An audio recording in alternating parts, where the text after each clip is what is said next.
Welcome back to New Day Cleveland. I am in Bedford, which tomorrow, thanks to a mayoral proclamation, will be called Bedford Falls, just like It's a Wonderful Life, all because of a big holiday celebration that starts here tomorrow at noon and runs all the way through 4. So it's going to be a wonderful place to celebrate the holidays. Now, while I was exploring Bedford, I discovered that one of our favorite people, Bedford's favorite son, comes from Bedford.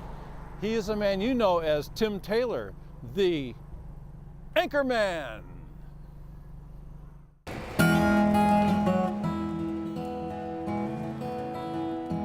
So Tim Taylor, I just called you one of Bedford's favorite sons. What do you think of that?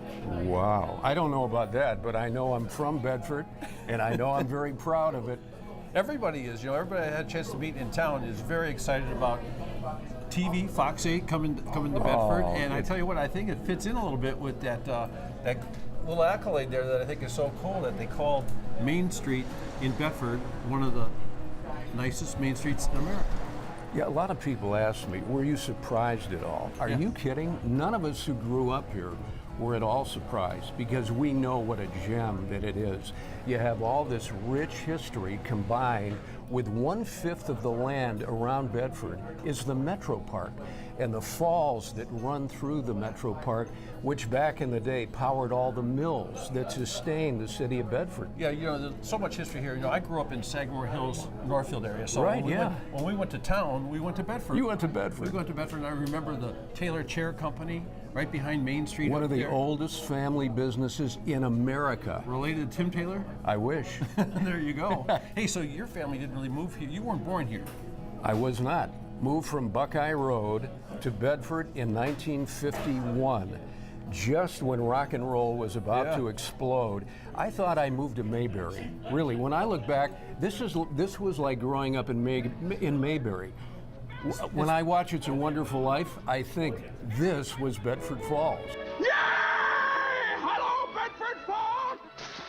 And then in recollection, even my recollection, I remember going to a drive-in restaurant where the guys were pulling in their hot rods. Manners, right at the corner Manners there. on the corner, huh? How about Manners at the corner there with the car hops and the rock and roll, and directly across the street, a building that was a stagecoach stop.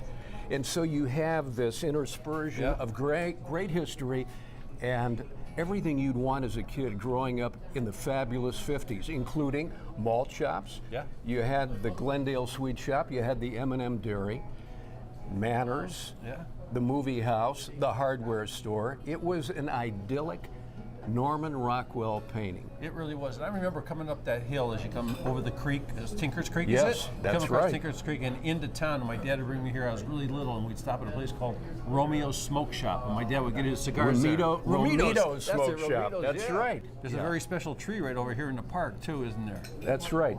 When my parents passed away, my children bought this little tree, which now towers over the gazebo. That's how long ago. Time goes by, huh? Oh yeah, and their memorial stone is right up against the gazebo. And look at everything over there. The Elmer Flick statue. Hall of Famer. Hall of Famer. When I was in high school, played for Bedford High School. Baseball, a Hall of Famer coming to our games. And Elmer would stand behind the backstop, leaning on his cane, and he knew I couldn't hit a curveball. I'd look back at him, and he'd be honest, and he'd just shake his head in disgust. It was kind of an honor that I was aggravating a Hall of Fame baseball player. So many people know Bedford for the Bedford Auto Mile, and it's interesting to note that here we are at the Bedford Falls Cafe, right next to the main square in the park. Right. And the Auto Mile started here about 2 miles from where it is now. That's exactly right.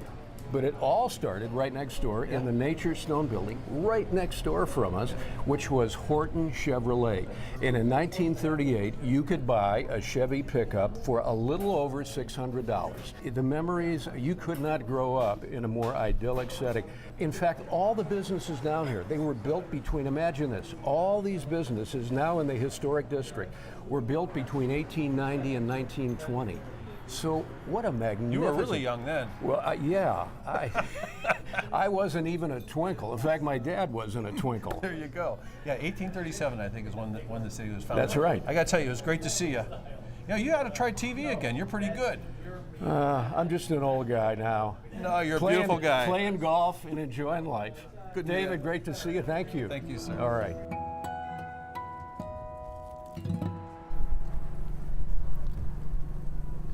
Yes, I do. I love my job. I get to talk to all kinds of great people, and talking to Tim was a real treat for me, and I'm sure you enjoyed that also. I'll tell you what else you'll enjoy is coming down here to Bedford tomorrow, because it will be Bedford Falls. It all starts at 12 o'clock. It goes till 4 o'clock, and there's going to be a lot going on here. Lolly the Trolley, all kinds of fun. Santa will be here. The elves will be here. You can visit all the little businesses here. They'll be giving away candy and treats. There'll be cakes and cupcakes and all kinds of great stuff.